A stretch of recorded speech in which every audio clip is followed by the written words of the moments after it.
저는 올해 69이 된 윤혜정이라고 합니다.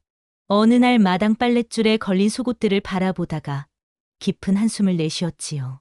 내가 정말 미쳤구나. 나보다 24살이나 어린 남자 때문에 하루에도 몇 번씩 속옷을 갈아입게 될 줄이야. 제발 정신 차리자. 하지만 제 마음은 이미 멈출 수 없었습니다. 주말마다 내려오는 45살의 박도현. 그 사람에게 저는 미친 듯이 끌리고 있었으니까요. 가끔 제 자신을 돌아보면 도저히 믿기지 않는 일을 겪고 있다는 생각이 듭니다. 나이 차이가 24살이나 나는 젊은 남자 때문에 하루에도 몇 번씩 속옷을 갈아입게 될 줄 누가 알았겠습니까? 스스로를 다독이며 정신을 차리자고 하지만 마음은 도무지 따라주질 않아요.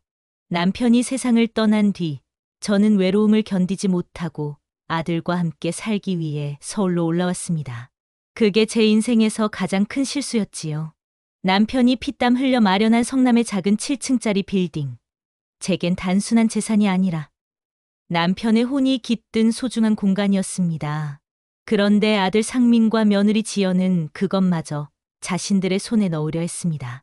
상민이는 늘 저를 향해 이렇게 말하곤 했습니다. 엄마, 빌딩 관리 힘드시잖아요. 위임장만 써주시면 저희가 다 맡아 드릴게요. 엄마도 편하고 저희도 좋잖아요.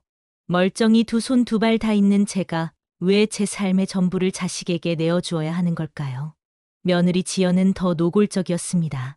어머님, 요즘 너무 초라하게 다니시는 것 같아요.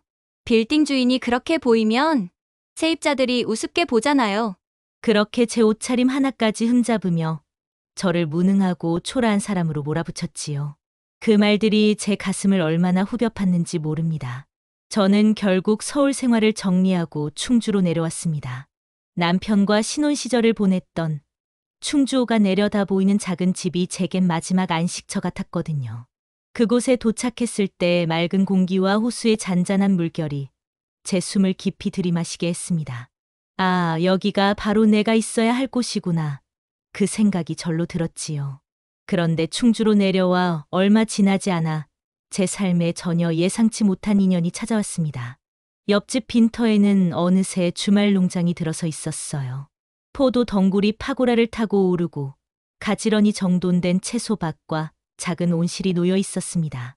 저는 깜짝 놀라 서 있었는데 뒤에서 굵은 목소리가 들려왔습니다. 안녕하세요. 고개를 돌리니 검은 셔츠에 청바지를 입은 남자가 서 있었습니다. 햇살에 반짝이는 까만 머리, 날카로우면서도 따뜻한 눈빛, 그리고 단단한 체격이 한눈에 들어왔습니다. 그는 자신을 박도연이라고 소개하며 올해 초 땅을 매입해 주말마다 내려와 농사를 짓는다고 말했지요. 그의 손을 잡는 순간 제 얼굴이 화끈거렸습니다. 오랜만에 느껴보는 낯선 떨림이 제 안에서 꿈틀거렸습니다.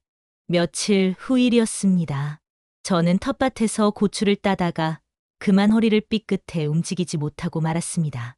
휴대폰도 집에 두고 와서 도와달라고 소리치려 해도 목소리가 너무 작아 걱정했는데 다행히 도연 씨가 농장에 와 있었어요. 제 신음을 듣고 달려온 그는 담을 넘어와 다급하게 제 곁으로 왔습니다. 저를 조심스레 부축하는데 그의 팔이 제 허리를 감싸는 순간 온몸으로 따뜻한 기운이 퍼져나갔습니다. 괜찮으세요? 천천히 제게 기대세요. 그의 말처럼 기대어 일어나는데 제 가슴이 미친 듯이 뛰고 있었습니다. 병원까지 가는 동안 그는 제 손을 잡아 주었고 그 손길은 제 아픔을 잊게 만들 만큼 따뜻했지요. 저는 도무지 믿기지 않았습니다. 나이 24살 어린 남자의 체온에 이렇게 마음이 흔들릴 줄은 몰랐으니까요. 병원에서 돌아오는 길에 도연 씨는 제게 여러 번 괜찮냐고 물었습니다. 저는 아픈 것보다 오히려 그 사람의 손길과 눈빛에 더 심장이 뛰었어요. 집에 도착해서는 저를 부축해 안방까지 데려다 주었고 잠시 머뭇거리다가 저녁을 준비해 주겠다고 했습니다. 저는 손사래를 치며 괜찮다고 했지만 그는 웃으며 말했습니다. 이웃끼리 당연한 거죠. 혼자 계시는 게 걱정돼서 그래요. 그 말에 가슴이 뭉클했습니다. 아들도 하지 않던 걱정을 이 젊은 남자가 해주다니 믿기지가 않았습니다. 부엌에서 도마 소리와 프라이팬에서 기름 튀는 소리가 들려왔습니다. 그 사이사이로 흥얼거리는 콧노래까지 오랜만에 집이 사람 사는 곳처럼 느껴졌습니다. 저는 침대에 누워 있다가 괜히 거울을 꺼내 제 얼굴을 비춰보았습니다. 주름이 늘고 머리도 희끗희끗해진 제 얼굴. 이런 내가 무슨 기대를 해? 라며 스스로를 다그쳤지만 마음 한구석에서는 분명히 다른 목소리가 들려왔습니다. 조금 전 내 손을 꼭 잡아주던 그의 눈빛. 그것은 분명 특별했지요. 곧 도연 씨가 쟁반을 들고 들어왔습니다. 전복죽에 나물 반찬 몇 가지가 정갈하게 담겨 있었습니다. 냉장고에 있는 걸로 대충 만든 건데 맛없어도 이해해 주세요. 그는 멋쩍게 웃었지만 첫 숟가락을 입에 넣는 순간 저는 깜짝 놀랐습니다. 믿기지 않을 만큼 맛있었거든요. 저는 감탄하며 요리를 전문적으로 배운 거냐고 물었는데 그는 그저 혼자 살다 보니 자연스럽게 하게 되었다며 웃었습니다. 그 순간 또다시 그의 인간적인 매력에 끌렸습니다. 그날 이후로 도연 씨는 주말마다 저를 챙겨주었습니다. 무거운 것을 들어주기도 하고 텃밭 일을 함께 하기도 했습니다. 그리고 가끔은 마당에 앉아 차를 나누며 이런저런 이야기를 했습니다. 저는 그와 함께 있는 날이면 아침부터 설렜습니다. 무엇을 입을까? 머리는 어떻게 빗을까? 이런 사소한 일로 한참을 고민하곤 했습니다. 때로는 립스틱을 발라보았다가 지워보기도 했습니다. 혜정아, 내가 정말 정신 나갔구나 하면서도 웃음이 났습니다. 마음이 살아난다는 게 이런 것이구나 싶었어요. 어느 토요일 오후, 저와 도연 씨는 충주호가 내려다 보이는 벤치에 나란히 앉아 있었습니다. 그는 집에서 준비해 온 커피를 건네주며 호수를 바라보았습니다. 그때 그는 제게 물었습니다. 혜정 씨는 왜 혼자 지내시는 거예요? 저는 잠시 숨을 고른 뒤 조용히 대답했습니다. 남편이 15년 전에 세상을 떠난 이후 줄곧 혼자였다고요. 목소리는 담담했지만 제 안 깊은 곳에는 여전히 그리움이 묻어나왔습니다. 그 순간 도연 씨가 제 손을 살짝 잡았습니다. 크고 따뜻한 손이 제 손을 감싸는 순간 제 온몸에 전율이 퍼졌습니다. 손끝에서 시작된 떨림이 팔을 타고 가슴으로 그리고 온몸으로 번져나갔습니다. 그는 제 눈을 똑바로 바라보며 조용히 말했습니다. 힘드셨겠어요.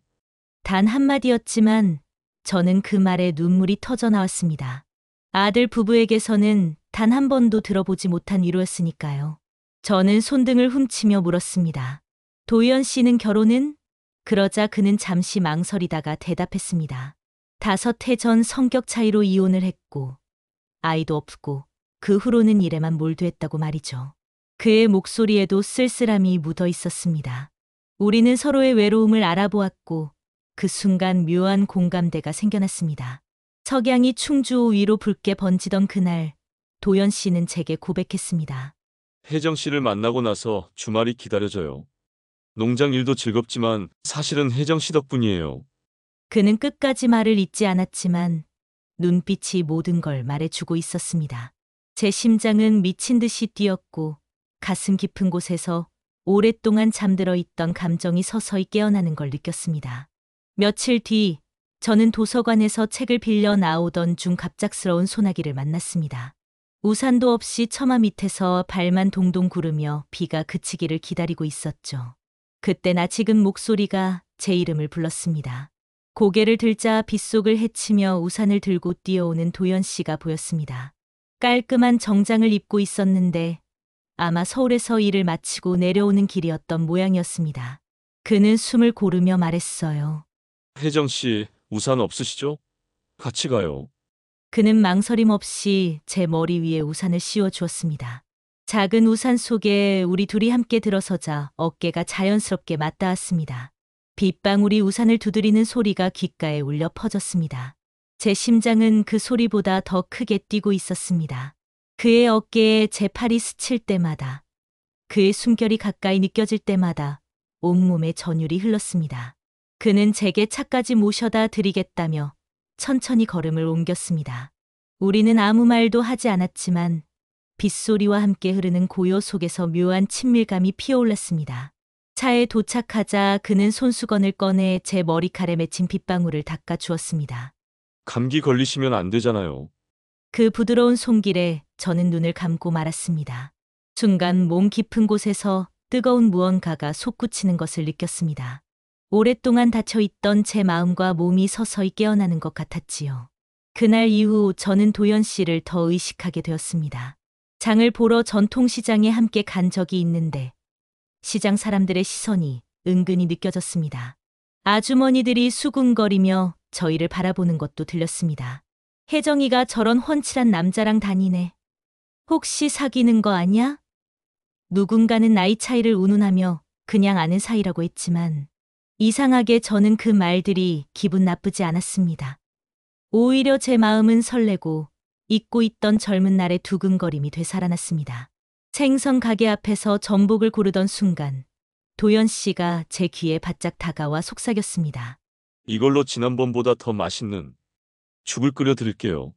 그의 숨결이 귀를 스치자 순간 다리에 힘이 풀려 비틀거렸습니다. 다급히 제 팔을 붙잡아 주던 그의 손길에 저는 어지럼증이 아닌 다른 이유로 온몸이 흔들렸습니다. 마치 가뭄 끝에 단비를 만난 땅처럼 제 안의 감각이 촉촉히 살아났습니다.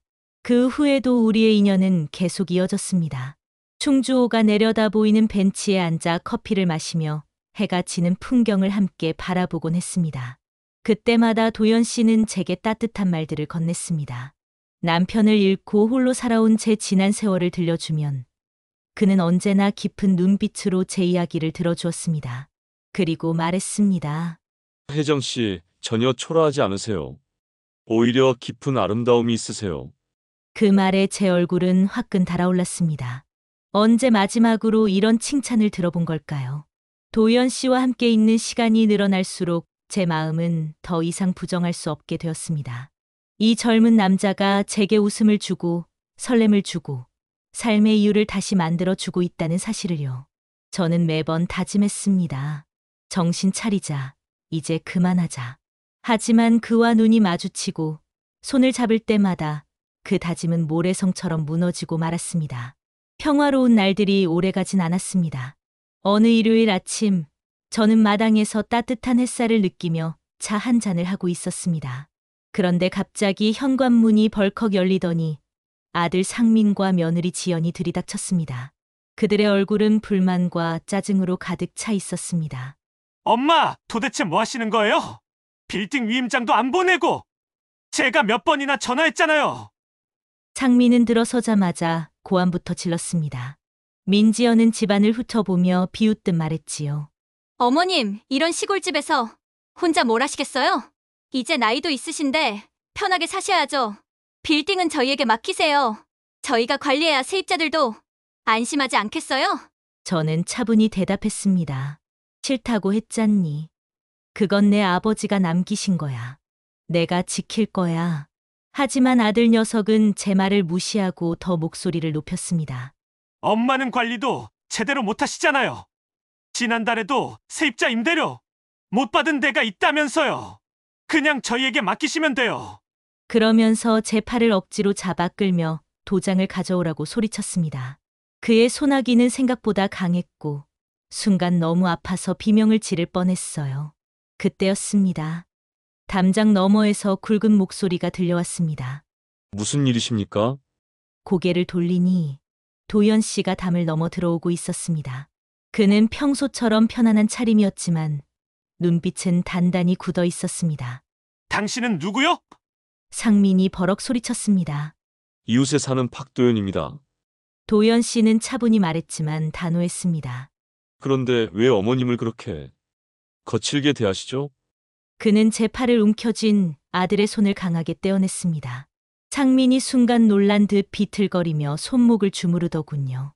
저는 그 모습이 통쾌하기도 하고 동시에 가슴이 먹먹했습니다. 제 편을 들어주는 사람이 이렇게 든든하게 느껴진 게 언제였는지 기억도 나지 않았습니다. 우리 집안일에 왜 참견요? 상민이 이를 갈며 외쳤습니다. 집안일이라고 해도 폭력은 정당화될 수 없습니다. 도연 씨의 목소리는 차갑게 가라앉아 있었습니다. 그는 지갑에서 명함을 꺼내 아들 앞에 내밀었습니다. 전 변호사입니다. 서울에서 로펌을 운영하고 있지요. 노인 학대는 형사처벌 대상이고 강제로 재산을 빼앗으려는 행위 역시 불법입니다. 그 말에 아들과 며느리의 얼굴이 하얗게 질렸습니다. 지연은 다급하게 변명하듯 말했지요. 저희는 그저 어머님을 위해서. 하지만 도연 씨는 단호하게 말을 끊었습니다. 어머님을 위한다면서 팔을 그렇게 세게 잡으십니까? 보세요, 벌써 빨갛게 자국이 났잖아요.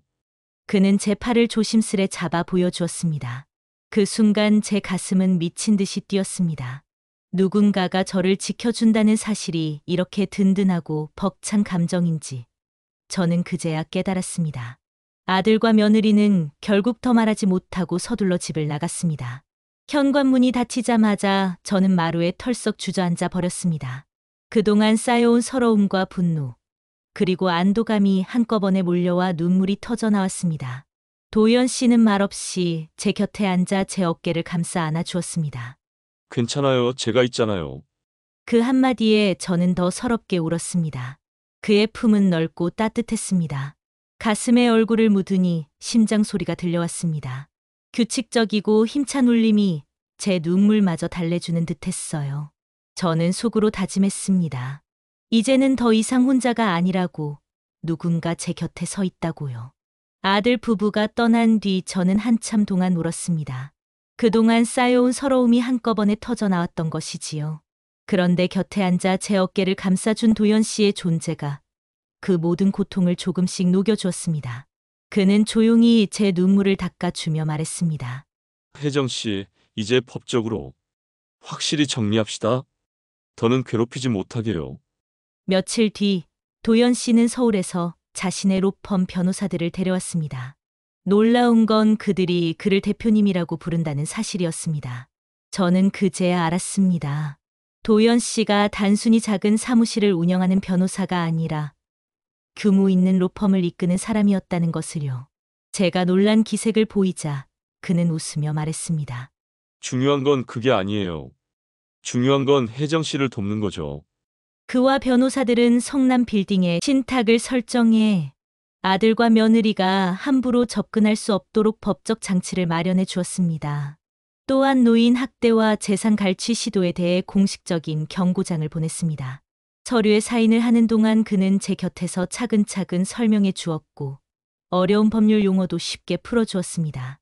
제가 피곤해 보일 때는 잠시 쉬자고 말하며 세심하게 챙겨주었지요. 그의 그런 다정함이 제 마음을 더욱 흔들어 놓았습니다. 며칠 후 충주호의 단풍이 절정에 이른 어느 날, 도연 씨가 와인을 들고 집에 찾아왔습니다. 오늘은 특별한 날이에요. 그는 미소를 지으며 말했습니다. 혜정 씨를 처음 만난 지 꼭 6달이 되는 날이거든요. 그가 그런 것까지 기억하고 있다는 사실에 제 가슴이 뭉클했습니다. 우리는 마당에 작은 테이블을 놓고 와인을 마셨습니다. 달빛이 호수 위로 반짝이며 그림 같은 풍경을 만들어 주었지요. 한참 이야기를 나누던 중 그는 의자에서 일어나 제 앞에 무릎을 꿇었습니다. 그리고 제 손을 두 손으로 꼭 잡았습니다. 혜정 씨, 저는 나이 차이가 전혀 중요하지 않습니다. 중요한 건 당신이에요. 저는 당신의 따뜻함이 좋고 강인함이 좋고 무엇보다 당신이라는 사람이 좋습니다. 사랑합니다, 혜정 씨. 그 순간 저는 더 이상 눈물을 참을 수 없었습니다. 얼굴이 화끈 달아오르면서도 가슴이 벅차올랐습니다. 저는 그의 얼굴을 두 손으로 감싸며 조용히 대답했습니다. 저도요, 도연 씨. 저도 사랑해요. 그리고 우리는 오랜만에 입을 맞췄습니다. 처음에는 조심스럽게, 그러다 점점 깊고 진하게 이어졌습니다. 제 심장은 젊은 시절처럼 미친 듯이 뛰었고, 오랫동안 잊고 살았던 감각들이 하나둘 깨어나는 걸 온몸으로 느꼈습니다. 그날 밤, 우리는 서로의 마음을 완전히 확인했습니다. 긴 대화 속에서 서로의 상처와 외로움을 나누었고, 웃음과 눈물 속에서 다시 사랑할 수 있음을 확인했습니다. 저는 두려웠습니다. 나이 69에 이런 사랑을 시작한다는 게 세상 사람들에게 어떻게 보일지 걱정되기도 했습니다. 하지만 동시에 깨달았습니다. 지금 제 앞에 있는 이 남자를 놓친다면 제 삶은 다시 메마른 황무지로 돌아갈 것이라는 것을요. 다음 날 아침, 저는 도연 씨의 품에서 눈을 떴습니다. 그는 제 이마에 가만히 입을 맞추며 속삭였습니다. 이제 우리는 진짜 연인이에요. 매일 이렇게 함께 할 수 있으면 좋겠습니다. 저는 부끄럽게 웃으며 대답했지요. 정말 욕심쟁이네요. 그래도 저도 매일 보고 싶어요. 그 후 우리의 일상은 달라졌습니다. 그는 평일에도 가끔 충주로 내려와 저와 시간을 보냈습니다. 함께 시장을 보고 호숫가를 산책하고 텃밭을 가꾸며 소소한 행복을 나누었습니다. 사람들의 시선이 때로 따가웠지만 저는 더 이상 신경 쓰지 않았습니다. 도연 씨와 함께라면 무엇도 두렵지 않았으니까요. 저는 이제야 알게 되었습니다. 나이는 숫자에 불과하다는 것, 사랑에는 나이가 없다는 것을요. 저는 아직 살아있고 아직 사랑할 수 있으며 그리고 앞으로도 더 사랑받을 수 있다는 사실을요. 그것만으로 제 삶은 다시 빛나기 시작했습니다. 여러분, 제 이야기를 끝까지 들어주셔서 감사합니다. 나이와 상관없이 사랑은 언제든 찾아올 수 있다고 저는 믿습니다. 여러분은 어떻게 생각하시나요? 댓글로 여러분의 생각을 남겨주시면 큰 힘이 될 것 같습니다. 그리고 앞으로도 제 이야기를 계속 듣고 싶으시다면 구독과 좋아요 꼭 부탁드립니다.